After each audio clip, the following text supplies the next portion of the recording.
And welcome. I am just Charles. There is no sleepy mailboard in here, and am here to talk about Tower of God Episode 7.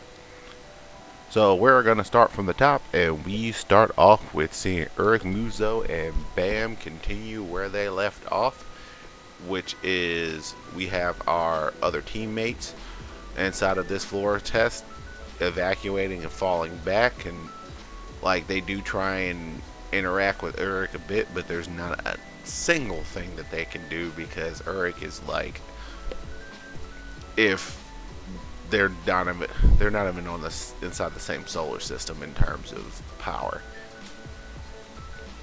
So like they're all the way out at, like, if they're on Earth, Urek is all the way out in like Andromeda or something. God only knows. So Hurricane pretty much shows this to our overall team, and we kind of see that, this is pretty much closer to the apex of power than pretty much anybody else who we know is going to be, like, who we're going to see inside of God knows how long. Bam does get one stretch off of Urek, but we also get a bit of an explanation why this abnormally strong ranker is kind of down here. And he is down here because the great families are doing something skeezy, which is driving up the artificial scarcity of a particular plant that they want to stay valuable, and he doesn't want it to be. He wants there to be a bunch of these sea creatures running around. So that means it drives up the overall volume of these flowers and also drives that price down.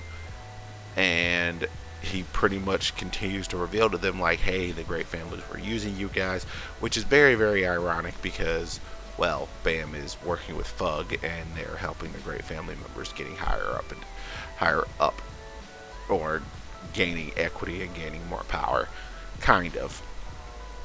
To be real, probably this entire little flower operation doesn't actually matter too much to the great family heads.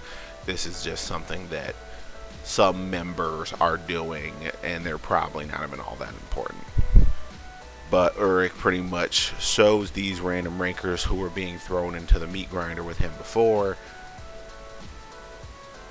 what's what. In addition to that, due to Bam being Bam and actually choosing to save his party member over trying to, like, attack him, Urek actually respects that. So he's just like, yeah, you guys can have this flower and you guys can make it off this floor test because I'm strong in that I have the ability to just kind of toss the rules out the door because I don't really care.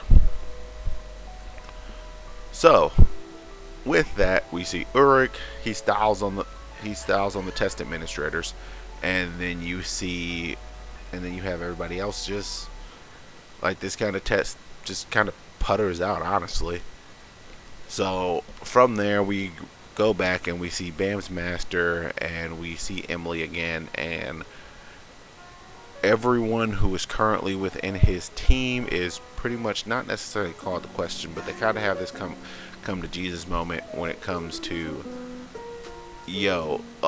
what are we doing here? The Yeon family girl sees that the great families are not this force for good within the tower. They're not some order providing entity. They are pretty much just kind of parasites overall. From there, we have, and then we just go from party member to party member to party member, and they just kind of figure out what they're going to do.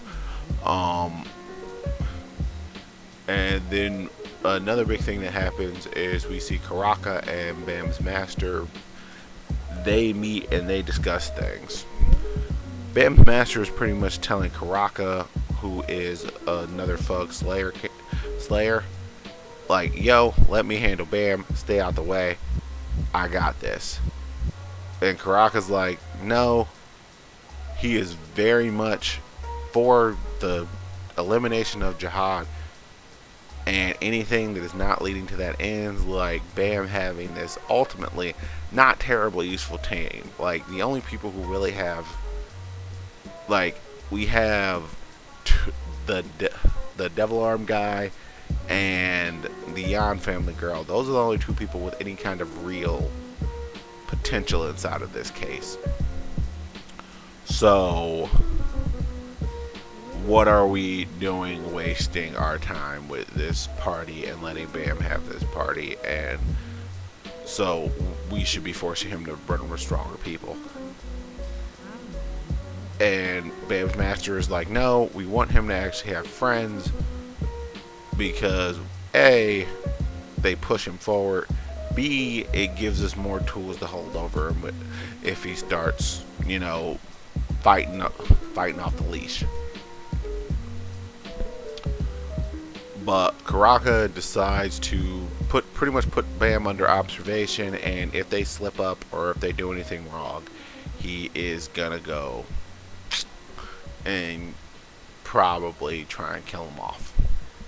In addition to that, Karaka also introduces the workshop battle on floor 30 that introduces the function of the workshop. If you want to hear more about them, I do believe we have a video about them in our Tower Guide Encyclopedia.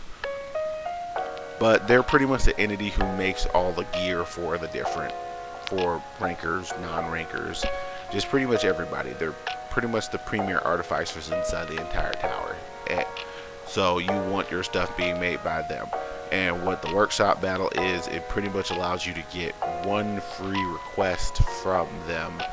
And on the 30th floor, only E-rankers are in the battle. So that means this is pretty much a way of getting your foot in the door and getting some really good gear. In addition, Karaka also says that the tool that's going to allow them to stay hot. All these things connected. We don't know. Is this going to fall to Bam? We don't know. Well, I know. You guys don't know yet. And